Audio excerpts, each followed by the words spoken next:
Welcome friends, आप सभी का स्वागत है आपके अपने channel Umashankar Sahu US education पर। आज हम बात करेंगे फिर से कि जिला एवं सत्र न्यायाधीश, मैंने कहा था जिला एवं सत्र न्यायालय का जो वैकेंसी है वो काफी सारे आए हुए हैं। यहाँ पर स्टेनोग्राफर सहायक ग्रेड 3 की जो भर्ती है, काफी सारे, मैंने एक वीडियो बिलासपुर का डाला हुआ था, एक रायपुर का, सूरजपुर का वीडियो डाला हुआ था, तो वहां पर आप देख सकेंगे। और यहाँ पर ऐसा बंदिशें नहीं है कि सिर्फ जैसे बिलासपुर वाले में बताना ये भूल गया था कि वहां पर सभी जो जिले के जो अभ्यर्थी हैं वो वहां पर अप्लाई कर सकते हैं, या बालोद जिले में भी सभी जो जिले के जो अभ्यर्थी हैं यहाँ पर अप्लाई कर सकते हैं। तो इन सबसे पहले अगर आपने हमारे चैनल को अभी तक सब्सक्राइब नहीं किया तो सब्सक्राइब कर ले, बेल आइकन को प्रेस कर ले, ताकि आपको अपडेटेड नोटिफिकेशन मिलता रहे। यहाँ पर बात करें कि ये जो नोटिफिकेशन है 4 जनवरी 2022 को अपडेट हुआ है। आवेदन पत्र प्रस्तुत करने की जो अंतिम तिथि है 7 फरवरी 2022 को संध्या 5 बजे तक। केवल स्पीड पोस्ट या रजिस्टर्ड डाक के माध्यम से आप अप्लाई कर सकते हैं। आप डायरेक्ट वहां पर जाकर अप्लाई नहीं कर सकते हैं। तो चलिए हम डायरेक्ट बात करते हैं कि यहाँ पर कितने पोस्ट आए हुए हैं उसके बारे में। स्टेनोग्राफर के 4 पोस्ट आए हुए हैं। स्टेनोग्राफर अंग्रेजी हिंदी के 4 पोस्ट है। स्टेनोग्राफर अंग्रेजी के 1 पोस्ट है। स्टेनोटाइपिस्ट की 1 पोस्ट है। सहायक ग्रेड 3 के 24 है। टेक्निकल मैन पावर संविदा रिक्त पदों की भर्ती भी यहाँ पर आई हुई है। सिस्टम ऑफिसर संविदा 1 पोस्ट आई हुई है, और सिस्टम असिस्टेंट 2 पोस्ट आई। ये संविदा नहीं है, ये रेगुलर भर्ती है, और ये यहाँ पर संविदा जो पोस्ट है वो अलग से आए हुए हैं। तो चलिए बात कर लेते हैं आगे। स्टेनोग्राफर हिंदी पद के लिए यहाँ पर वेतन मैट्रिक्स लेवल 7 है। और शैक्षणिक योग्यता के बारे में बात करें तो किसी भी मान्यता प्राप्त विश्वविद्यालय से न्यूनतम 45% एवं आरक्षित वर्ग के लिए 40% अंकों के साथ उत्तीर्ण करना है, स्नातक। उसके बाद यहाँ पर मुद्र लेखन, शीघ्र लेखन की बात हुई है, तो ये आपके पास इसका सर्टिफिकेट होना चाहिए। बात करें आगे कि किसी विश्वविद्यालय या राज्य सरकार या केंद्र सरकार द्वारा मान्यता प्राप्त संस्था से डिप्लोमा इन कंप्यूटर एप्लीकेशन, आपके पास इसका सर्टिफिकेट होना चाहिए। उसी प्रकार से स्टेनोग्राफर के लिए भी सेम है। स्टेनोग्राफर अंग्रेजी के लिए तो यहाँ पर मुद्र लेखन, शीघ्र लेखन जो है वो अंग्रेजी में होना चाहिए। हम आगे बात करें स्टेनोटाइपिस्ट के बारे में, तो स्टेनोटाइपिस्ट यहाँ पर वेतन मैट्रिक्स लेवल 4 है। यहाँ पर क्या कहा गया है, शैक्षणिक योग्यता में किसी मान्यता प्राप्त विश्वविद्यालय से आरक्षित वर्ग के लिए 45%, आरक्षित वर्ग के लिए, अनारक्षित है यहाँ पर आरक्षित के लिए 40%। चलिए बात करें यहाँ पर भी मुद्र लेखन और शीघ्र लेखन की बात हुई है। तो यहाँ पर हिंदी शीघ्र लेखन, मुद्र लेखन 80 शब्द प्रति मिनट की गति से एवं मुद्र लेखन परीक्षा उत्तीर्ण करने का प्रमाण पत्र होना चाहिए। यहाँ पर भी डीसीए की बात हुई है। अगर बात करें सहायक ग्रेड 3 के लिए, तो सहायक ग्रेड 3 के लिए भी जैसा कि अन्य में जो बताया गया था, वेतनमान जो वेतन मैट्रिक्स जो है यहाँ पर 4 हो जाएगा, और स्टेनोग्राफर का 7 है। यहाँ पर भी किसी मान्यता प्राप्त विश्वविद्यालय से आपको अनारक्षित 45% और आरक्षित वर्ग के लिए 40% है। स्टेनोग्राफर शीघ्र लेखन, मुद्रा लेखन की जो परीक्षा है उत्तीर्ण होना चाहिए, और डीसीए की जो परीक्षा उत्तीर्ण होना चाहिए, सर्टिफिकेट होना चाहिए। यहाँ पर कहा गया स्पष्ट रूप से, ये सारे जो वैकेंसी जो रिक्रूटमेंट आई हुई है वहां पर लिखा हुआ है कि हिंदी मुद्रा लेखन परीक्षा उत्तीर्ण न होने वाले अभ्यर्थी आवेदन प्रस्तुत ना करे। तो आप अगर परीक्षा आप पास कर लें हिंदी मुद्रा लेखन या शीघ्र लेखन की, तो आप क्या कर सकते हैं, अप्लाई कर सकते हैं। सिस्टम एवं सिस्टम असिस्टेंट के लिए हम बात करें तो सिस्टम ऑफिसर के लिए बीई होना, या बीटेक या MCA in computer science, engineering of information technology, या master degree in physics, maths, statistics, operation research, ये जो आपके सब्जेक्ट होने चाहिए। और यहाँ पे सैलरी फिक्स बताई है 31,450 रुपए पर मंथ फिक्स्ड है।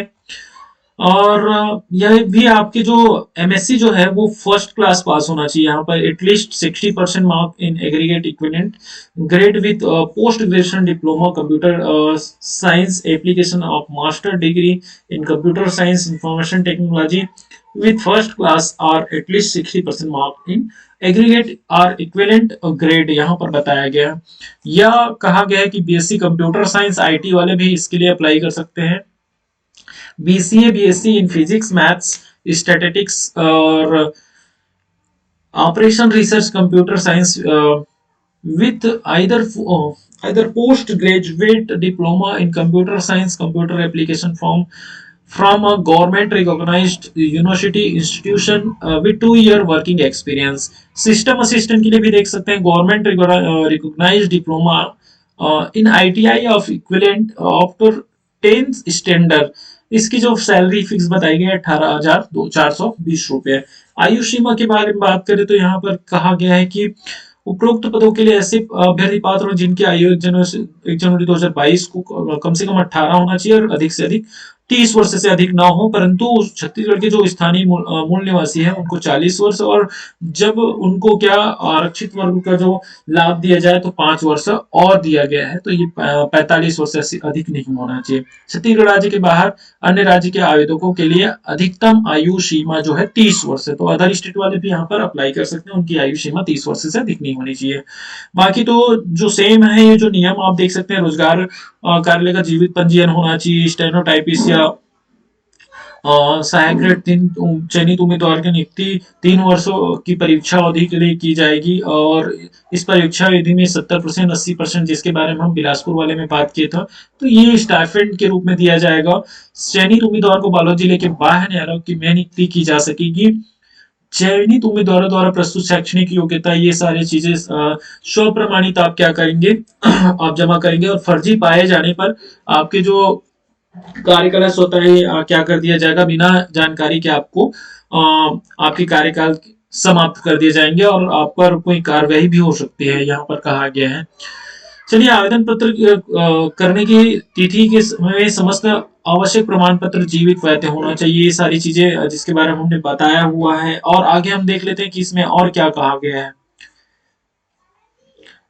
यहाँ पर कहा गया है, सिस्टम असिस्टेंट एवं सिस्टम ऑफिसर पद के लिए चयनित अभ्यर्थियों को प्रथम 3 माह तक किसी भी अवकाश की पात्रता नहीं होगी। अनुपस्थित होने की दशा में नियमानुसार वेतन काटा जाएगा। 3 माह पश्चात अभ्यर्थी को प्रति माह 1 दिवस के आकस्मिक अवकाश की पात्रता होगी, परंतु लगातार 3 दिवस से ज्यादा आकस्मिक अवकाश पूर्ववर्ती एवं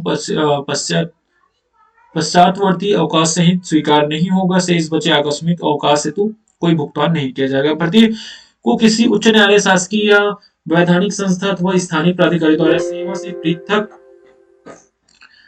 पृथक अथवा पदच्युत किया गया हो तो अपात्र माना जाएगा। चलिए, यहाँ पर और कुछ चीजें बताए गए हैं कि आवेदन पत्र के साथ आपको क्या क्या संलग्न करना, संलग्न प्रारूप में प्रस्तुत किए जा सकेंगे, और मैं आपको यहाँ पर डिस्क्रिप्शन में मैं लिंक दे दूंगा, वहां से आप ये फॉर्म आप डाउनलोड कर सकते हैं, और डाउनलोड करने के बाद यहाँ से प्रिंट निकाल के आप इसको फॉर्म भरकर आप जमा कर सकते हैं। यहाँ पर आप देख सकते हैं आवेदन पत्र के साथ शैक्षणिक योग्यता, जाति, निवास, ये सारी चीजें आपको जमा करने हैं। आवेदन पत्र के लिए आपको क्या करना होगा, पंजीकृत डाक के माध्यम से आप भेज सकते हैं। यहाँ पर कहा गया है कि आप डायरेक्ट आप क्या कर सकते हैं, डायरेक्ट जो है आपका आवेदन जो है स्वीकार नहीं होगा। बिना हस्ताक्षर के आवेदन पत्र निरस्त माना जाएगा। ईमेल व फैक्स द्वारा प्रेषित आवेदन पत्र स्वीकार नहीं किए जाएंगे। तो यहाँ पर भी कहा गया लिखित परीक्षा, कौशल परीक्षा जो है Ubuntu open source operating system के लिब्रे ऑफिस में टाइप करना है। लिब्रे ऑफिस जो है वहां पर आपको सेम टाइप का होता है, जैसे कृति देव जैसे होता है या मंगल फॉन्ट में करते हैं, तो वहां पर भी आपको मंगल फॉन्ट में कराया जा सकता है। आपको आवेदन कहां पर करना है, आवेदन के लिए हम बात करें तो मैं आपको यहाँ पर लिखा हुआ है, कार्यालय जिला एवं सत्र न्यायाधीश बालोद, जिला बालोद, छत्तीसगढ़ के पता पर आपको क्या करना है, प्रेषित करना है। केवल वह आवेदन पत्र ही स्वीकार किए जाएंगे जो कि स्पीड पोस्ट या पंजीकृत डाक के माध्यम से भेजे जाएंगे, और वो भी लास्ट डेट बताया गया है 7 फरवरी 2022 तक। आगे चलिए बात कर लेते हैं और क्या बताया गया है। कौशल परीक्षा के बारे में बताया गया, स्टेनोग्राफर अंग्रेजी, स्टेनोग्राफर हिंदी और सहायक ग्रेड 3 के लिए, तीनों के लिए कौशल परीक्षा यहाँ पर लिया जाएगा, और कौशल परीक्षा के आधार पर ही क्या किया जाएगा, मेरिट तैयार किया जाएगा। और मेरिट तैयार करने के बाद ही आपको आपका जो मेरिट, जैसे कौशल परीक्षा में आपने अच्छे मार्क लाए हुए हैं और आपकी जो शैक्षणिक अर्हता है उसमें उसकी जो मार्क्स दोनों को जनरलाइज दोनों को कंबाइन करके यहाँ पर मेरिट सूची तैयार की जाएगी।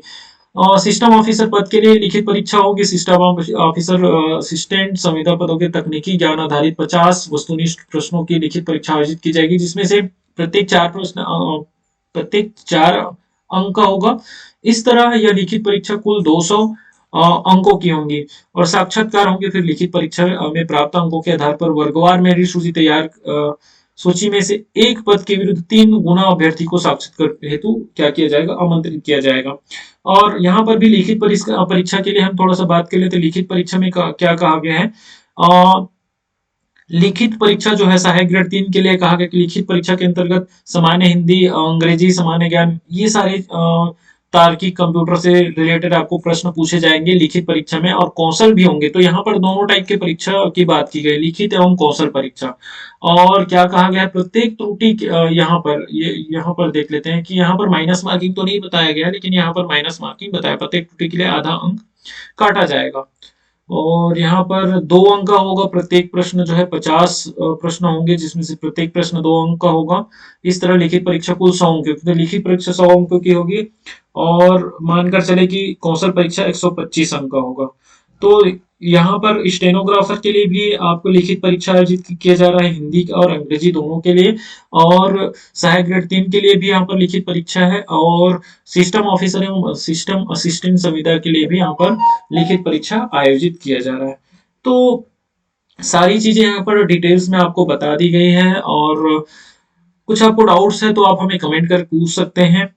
और मैं बता दूं, ज्यादातर जो कमेंट्स आए थे मुझे कि वो जो टाइपिंग किस फॉन्ट में होंगे, तो मुझे जहां तक लगता है कि उबंटू में लिब्रे ऑफिस जो है वहां पर आपको मंगल फॉन्ट और कृति देव, तो कृति देव में तो वैसे करवाया नहीं जाता, मंगल फॉन्ट में ही करवाया जाएगा। और ये फॉर्म जो है मैं आपको लिंक में डिस्क्रिप्शन पर दे दूंगा, वहां से भी आप फॉर्म डाउनलोड करके आप अपना फॉर्म फिल करके आप जमा कर सकते हैं। Thank you.